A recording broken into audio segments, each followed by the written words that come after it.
Welcome. You're listening to the I'm Wired to Inspire podcast, creatively engineered by Nicole, the inspiration specialist. I'm Wired to Inspire is a powerfully packed podcast filled with inspiration and encouragement to get you through your day. It's designed to inspire you to live your authentic purpose. Now, stay tuned for your host, Nicole, the inspiration specialist, on today's episode of I'm Wired to Inspire.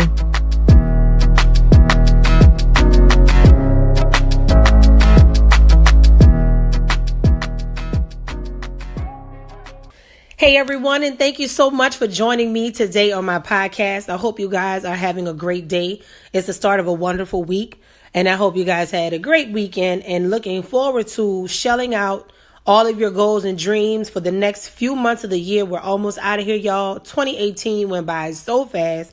It's October. We're going to blink our eyes. It's going to be January. So make sure you guys stay focused and keep your eye on the prize, because I know God is moving. He's going to show up and show out for you. And so I wanted to talk to you guys today about something that I saw last week on Facebook. And it was just every now and then something comes on social media and it's just etched into my memory forever. Now, y'all hear me joking all the time about the internets and how it's always undefeated. But this was priceless to me. I mean, it was a 30-second video, and it really truly shows you how it really don't take all that to get your point across. And that's something I think is a gift and a curse when it comes to expressing ourselves creatively, because there's some people who have to be long and drawn out, and that's a blessing because that's how they're wired. There are other people who can kind of get those ideas out there really quickly. The world we live in now, unfortunately, most people have a short attention span because everything is microwavable and everything happens quickly. And I will say that whichever one you fit into, it's both of them are all good. There's an audience for both of them. And I thought this was really powerful, namely because the message was so strong in 30 seconds, it just blew my mind. You know, and I actually tried to do a live on it, and I kept getting some traction from it. So I'm actually going to try to do that again today before it's all said and done. So basically, the scene was at a wedding. It was a father and a son. So the son walks up to the dad. He's like, "Dad, these aren't all the people I invited on my list," right? So the wedding was full, but there were a lot of empty seats. And you can see that the screen pans, and you can literally see, you know, like a bunch of empty seats.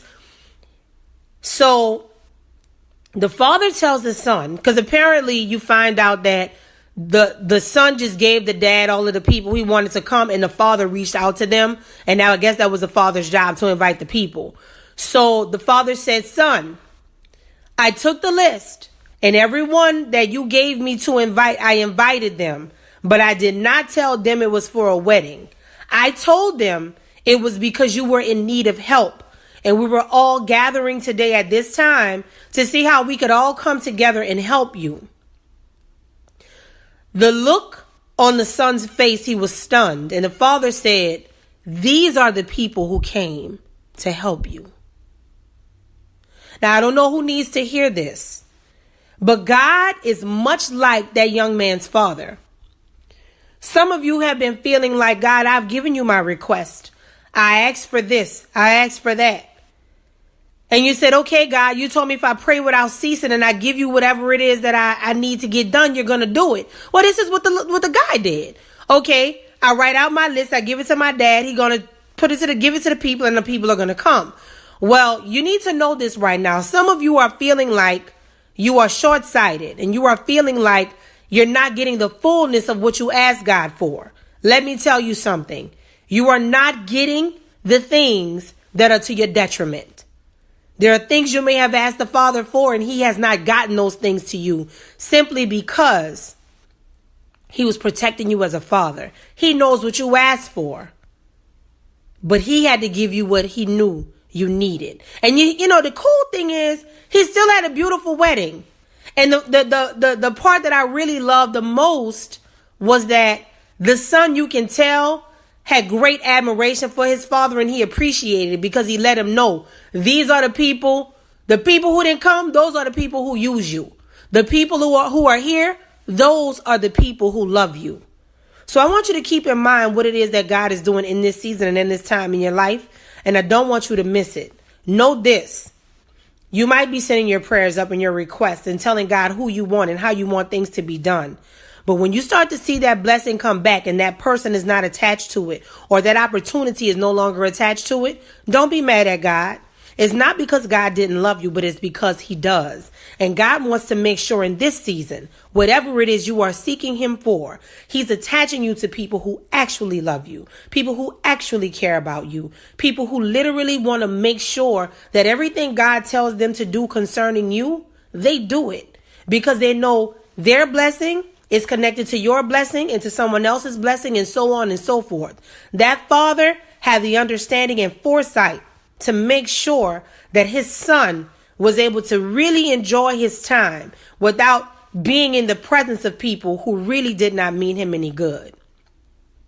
I don't know what happened after that wedding, but I'm quite certain he lost a lot of friends and a lot of people he'd been talking to, probably getting advice from, kicking it with, thinking they're cool, getting all of this stuff from them. And then he finds out they never really had my back. They were just coming along for the ride.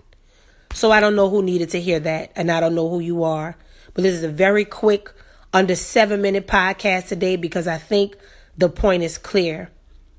If you are waiting on God to do something for you and it's seeming like the people you want to be involved in the way you want it to be done is not happening, you've prayed, you've fasted, you've done everything God would tell you to do in these situations and you don't see it, it's coming out another way, rejoice.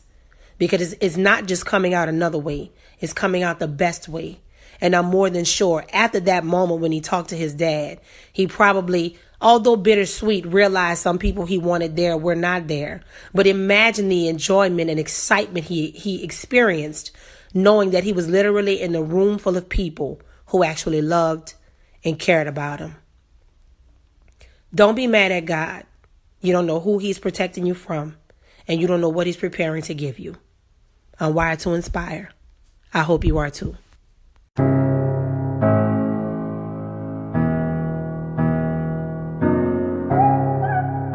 Thanks for listening to I'm Wired to Inspire podcast at I'mWiredToInspire.com. If you enjoyed the show, spread the word and be sure to hit the 5-star rating on iTunes. For more information on this podcast and inspirational products and services, log on to I'mWiredToInspire.com. And remember to live your authentic purpose. Thanks again and see you next time.